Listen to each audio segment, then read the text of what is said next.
So we're back with another full episode of Next Gen Beats. These guys do a really cool podcast where every episode they talk about an artist or a type of music that doesn't get enough focus. But on this episode, they have a special one because Miss Quintyne is going to be joining them to talk about all kinds of good music that you should probably be listening to that you're not.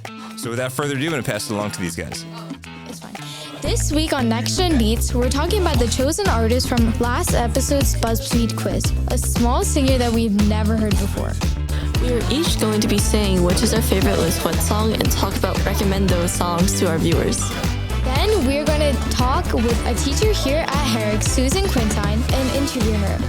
Miss Quintyne is an expert in soul music, and we're going to be talking about the inspiration for her music and the messages behind her songs. Finally, we're going to be adding the Liz Huett songs we picked onto our Spotify playlist so that you viewers never have to stress about finding the recommended songs again. Because on Next Gen Beats, we're here to spoil your music taste and introduce you to artists you should be listening to. I'm Nia Joseph. And I'm Penelope Killer. And this is the Next Gen Beats podcast.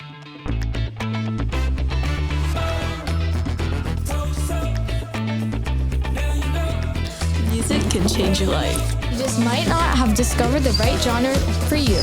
Yet. Because this is your chance today to get solidified.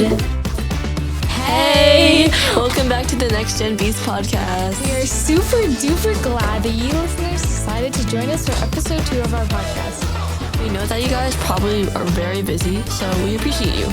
Whether you're a new listener or an old one, thank you for tuning in. So, if this is your first time joining us, the Next Gen Beats podcast is an opportunity for us middle schoolers to share our music knowledge and also expand our own. Every episode, we usually pick an artist and say our favorite song of theirs so you listeners can check it out. However, this episode, we decided to shake things up by only talking about Liz Huett, who is an artist that we picked from our last episode when we took a Buzzfeed quiz. By the way, if you ever have a song or an artist that you would like to see on the show, then please reach out to us. Anyways, let's get started. Nia, can you start off by saying your favorite Liz Huett song? So my favorite Liz Huett song is Hate You. I think this song gives a 2019 vibe, and I'm a sucker for those kind of songs. Get it? Sucker, like the Jonas Brothers song? If you can't already tell, I love the Joe Bros, by the way. But I think that Liz Huett overall has some solid songs, and I definitely think that you guys should check them out. Fun fact, Liz Huett is known to be one of Taylor Swift's background singers in the past, so if you like Taylor, then you would probably like Liz Huett too. I know I do. I definitely agree with the fact that she's a talented singer. But for me personally, after checking out a few of her songs, I don't really think her music is for me. The only song that's really stuck with me was Permission. The other songs were really great, but I don't think I'll be listening to them in the future. I typically listen to hip hop, but if you like to listen to pop hits, then definitely go for it. Overall, we think you guys should check this artist out if you like pop music in general. Now it's time for us to bring in our favorite singer/teacher here, Miss Quintyne. Hi, Miss Quintyne. Hi, it's an honor. So, Miss Quintyne, the last time we saw you, you played us a bunch of your songs, which, by the way, were catchy and amazing. So, for you viewers out there, you should definitely check them out. But anyways, can you tell us what your inspiration for those songs were and what made you want to write about that topic? Okay, so there were 3 songs. The one that's foremost in my mind is Fire Dance, which basically I wrote in response to the images that I saw on the TV and on devices, social media, after the murder of George Floyd. And an image that just kept repeating itself in my mind was fire.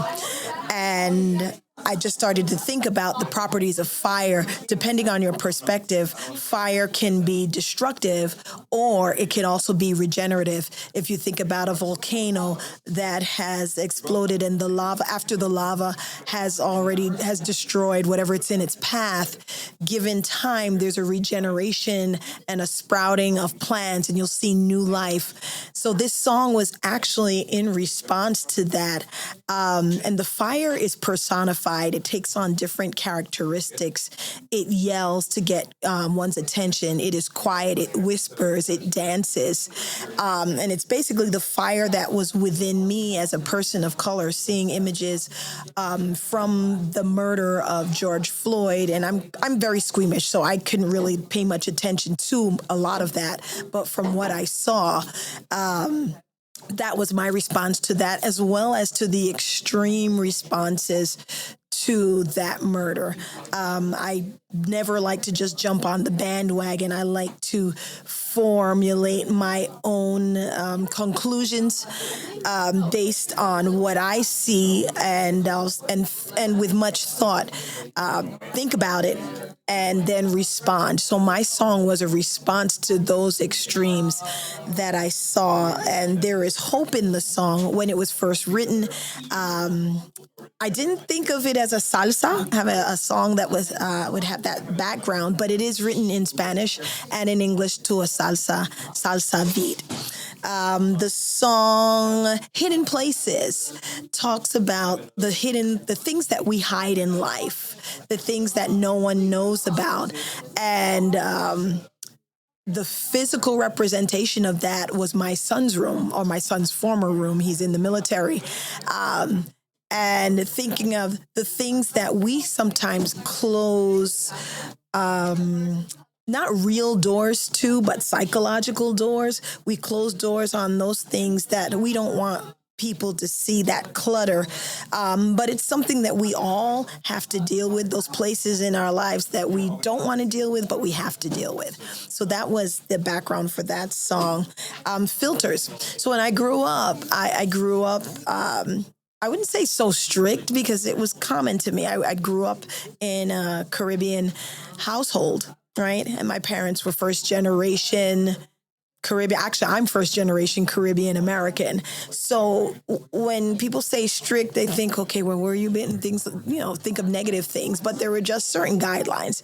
And so I had constructed filters over a period of time into my adulthood where I didn't share what I felt or thought because I thought it was inappropriate. I had begun to actually use those filters, and those filters kept me from using my voice. This song is in response to that, getting to that point, maybe because of age or what have you, where those filters are no longer necessary all the time, but that there are times when you have to speak up. That's like really deep. Yeah. Like, there's a lot of thought that pours into your lyrics and stuff, and I can really feel it, like, through the music. Even though it sounds, like, really upbeat, now that I know those, like, hidden meanings, yeah, it really, like, opens another, like, perspective for me. Like, those doors, like you said earlier, I don't know. For my second question, I was wondering if you had any advice to viewers who would love to write songs about things that they feel deeply about, like this, and get started into the music industry. As far as songwriting, I kind of fell into it. I haven't been doing anything like auditioning, I should say. And I fell into songwriting because of, people say COVID, but it really wasn't COVID. It was just the liberty to be able to feel and to express and feel okay about doing those things. So if you're thinking about songwriting and you're also a creative person, if you like to write poetry, sometimes it's just a matter of just starting to write things down. They have this thing in Spanish called fluir de conciencia, where it's just like your mind is just flowing and ideas come and go. And sometimes you have to sit down with a dictionary. I like my songs to rhyme. That's just a thing that I do. I like them to rhyme. So there are times if there's a word that doesn't rhyme, I'll try to look for something that does rhyme, or it may not be the rhyming scheme, but I need the right word for the sentiment of the song. So it's just, it requires a lot of sensitivity and vulnerability, being open and being willing to be open about yourself and the things that you experience. Sometimes I think for me, songwriting came later because of life's experiences. Putting your experiences in like a form of art is really beautiful, honestly. My last question for you, Miss Quintyne. Do you have any soul artists that you think the viewers might want to check out? Oh, wow. Solo artists. Wow. Anyone that I pretty much would pick would probably be more of a classic artist. If you're into songs that have meaning, like Bob Dylan, any of the who just passed away? Neil Sedaka just passed away. A lot of these artists, really they were like the troubadours of old. Their songs they just have a lot of meaning.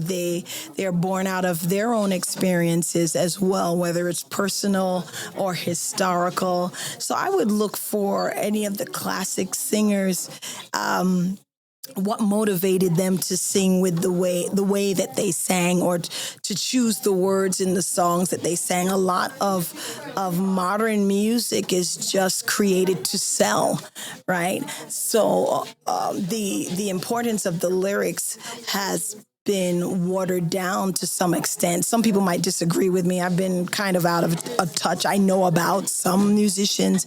Jill Scott, if you're into her music, Lauryn Hill, artists of that nature, who really had a lot to say about their personal experiences, or their personal experience has really borne a lot about who they are, right? For want of a better word.